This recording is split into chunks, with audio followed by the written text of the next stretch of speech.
Let's um let's start with our B1 story for today. I got a story today that really inspired me.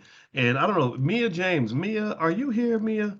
If you're here, Mia James, say your name in the chat because you sent me a story. I asked a lot of you all to tell me how coming to class is affecting your life, changes you're making. There she is. She's right there. Let me just say, your story was so powerful. It was the first time I read a B1 story where I changed the topic of my whole class based on that story. I read your story and I said, "Oh my God!" And remember, I'm a girl dad, and Mia tells a really powerful story. I'm going to read it to you.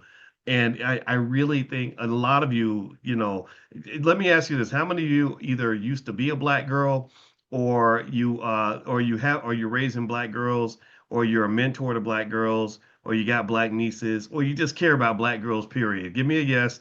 Let's everybody raise your hand. Give me a yes in the chat if black girls matter to you. If black girls, if you want them safe, successful, happy, secure, doing well. I dedicated my whole life to black girls because y'all know I don't love I don't love nobody more than I love my mama. Love my wife a lot. And it ain't a competition. I don't even want to get into that debate. But I know my mama longer than I knew my wife, but I love my wife.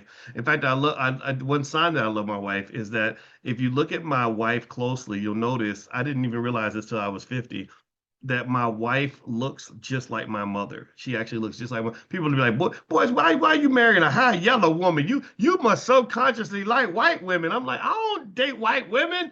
She from Gary. They know white women in Gary. Well, they're gentrifying, but so there'll be Starbucks and dog parks in Gary soon. But she grew up in Gary when it was the murder capital of the world, so or the U.S. anyway. So she's 100% black girl.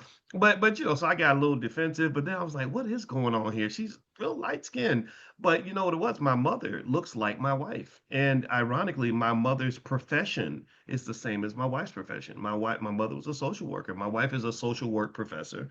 Also, my wife's name was Alicia Taylor before we got married. And my grandmother's name, y'all know the person right there next to my mama on my Mount Rushmore is my grandmother, and her name was Felicia Taylor. Right? How crazy is that? Just crazy. And here's another little crazy factoid. My wife's father was a professor at Tuskegee for 30 years. He was a great scholar, the great Francis Taylor. Um, I'm a professor. My wife married a professor, just like her daddy, right? So who knows? Maybe if her daddy had been a thug or a drug dealer, and I would have had to been slanging dope. I don't know, but anyway, there's a whole theory around that how we just kind of marry our parents, and we don't even realize. I didn't even realize it until I was 50, and I'm a thinker. I've been a PhD for 24 years, so I think very hard about things, and I'm like, man, how did I miss this one? So anyway, here's the thing.